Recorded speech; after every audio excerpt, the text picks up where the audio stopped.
Hello， 大家好，我们是草泥汉堡，因为大家搞笑脑的美漫幸福增加第32季第5集。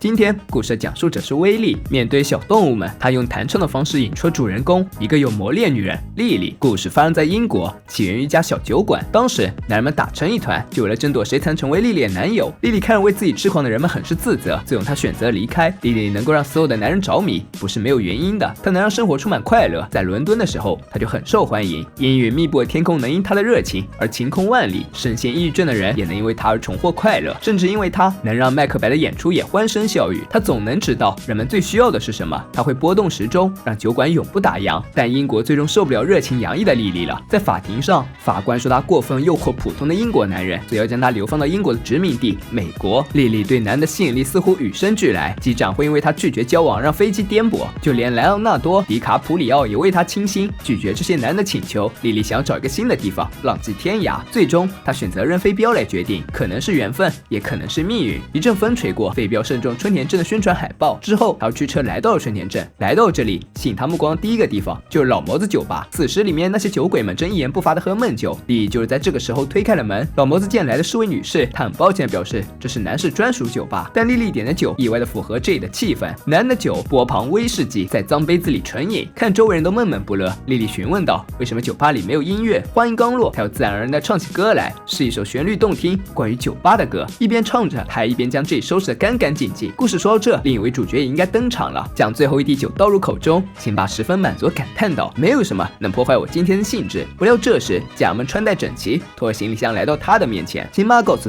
他们要去他姑妈家的葡萄园住3周。至于辛巴为什么没有被列入度假计划，那是因为这一点是免费入住的条件之一。为了防止宠物们饿死，他们也被寄放在了弗兰德家，所以这段时间只有辛巴一个人在家了。他很害怕妻子们他们会流连忘返，还追着车子奔跑了好长一段路，直到辛巴说了一句我们爱你别追了才停下。永不停歇的大雨就让辛巴失落的心情。在路边发呆的时候，他听到老谋子酒吧传来的歌声，此时莉莉正在里面纵情高歌。他对大家说要把握生命，享受每一分钟。说完就拿起台球杆打开了窗户，阳光普照，空气中飘荡着哈利路亚。对于这群常处于黑暗的人们来说，这实在是太刺眼了。老谋子关上了窗户，还是恶魔低语更适合酒吧的氛围。这时辛巴来到酒吧，他顶着湿漉漉的头，一言不发地坐下。莉莉几乎是在一瞬间就注意到了他，他询问辛巴的名字，说他是自己遇到的第一个不请他坐下或者喝酒的男人。他想知道这个男人到底遇到了什么烦心事。莉莉很坚持，辛巴就告诉了他，我的家人出门3周，将我留下了，而且连猫狗都在弗兰德那里。辛巴觉得很寂寞，不知道该怎么办。莉莉告诉他要为家人们想想，好好过日子，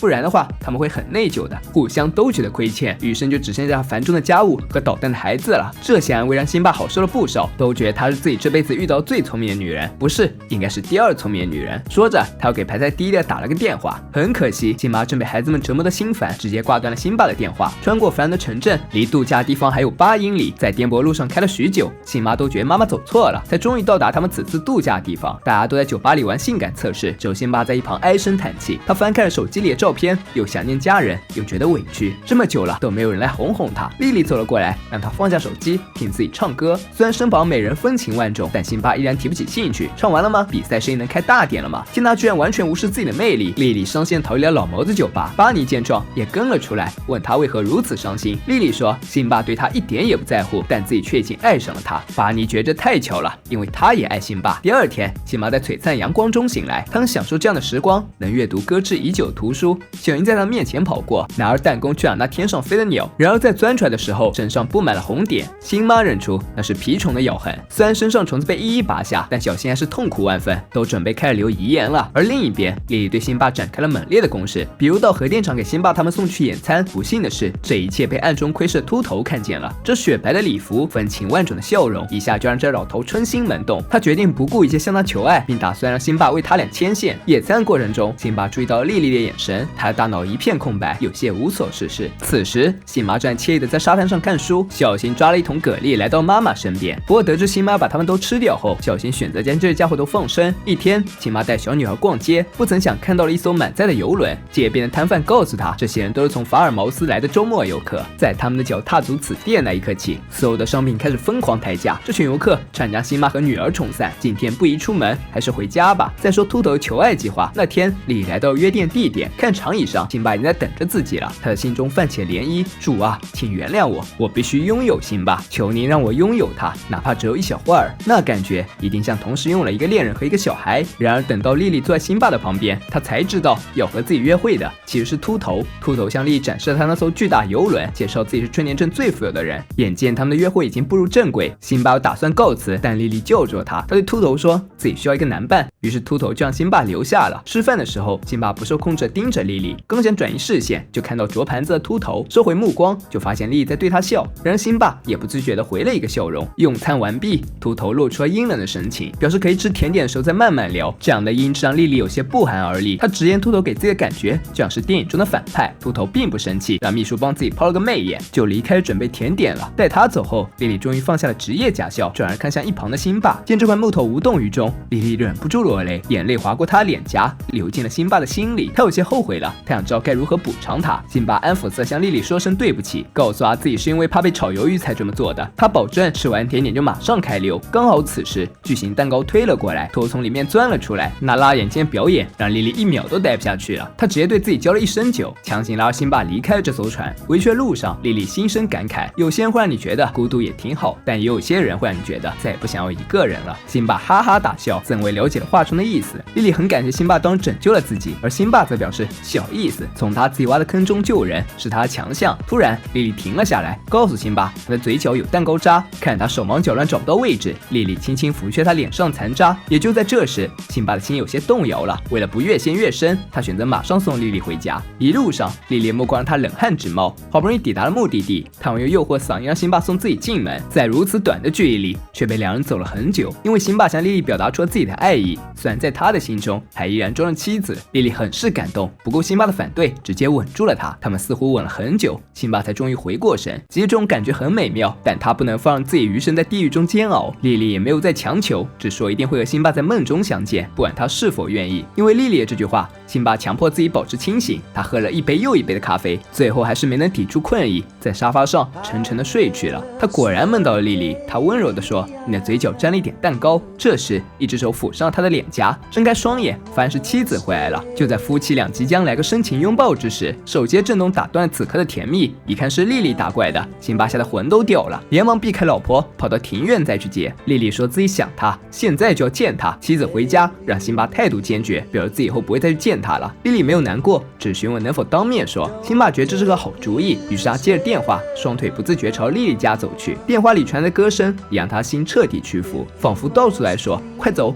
别停下。”他脑海中浮现着莉莉的幻影，横幅上写着他们所用的一切共同点。歌曲快要接近尾声，辛巴的手也放在了门把手上。在这最后一刻，辛巴的声音裹夹了进来，脑海中的幻影在劝说他要忠贞不二。辛巴最终还是选择了妻子，跑回了家。辛巴很高兴，丈夫最终还是回来了。辛巴表示自己永远不会再离开，还将自己在路上摘的花送给了妻子。辛巴辛妈的甜蜜就意味着莉莉的伤心。他来到了春田机场，打算回到伦敦去，又回到那间酒馆。有人问他美国怎么样，莉莉表示那里根本不适合自己，全都是油炸食品，还有一位令她心碎的男人。看手机里辛巴的照片，莉莉觉得不会再有人像她一样令自己心动了。没想到在失落万分之时，又有一个男人点亮她的生命。这人长得极其像辛巴。莉莉问男人结婚了吗？巧的是，这男人也已经结婚了，而且答应她会马上刮掉自己的胡子。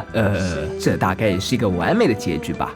作为一个万人迷，莉莉的求爱经历可谓是异常坎坷。辛巴仿佛就块木头般不解风情，但真的是这样吗？其实他只将柔情似水都给了最爱的女人。辛巴所爱的是最真实的辛巴，但这个横刀夺爱的莉莉却不是。她爱的或许只是一个猎物，一个将家庭看得很重的好男人符号。他不明白，没有辛巴，也就没有他眼中的辛巴。人们似乎总是这样，对喜欢自己的不屑一顾，对伤害自己的却甘之如饴，甚至有着自己的一厢情愿，破坏别人的家庭。这样的行为或许称不上是喜欢，而只满足自己的私心罢了。谁都不是圣人，有时候思想可能是会开有差，但谁也不是禽兽，身上都应该背负着责任与道德。本期视频就到这里了，喜欢小伙伴别忘点赞、评论、关注，咱们下期见，拜拜。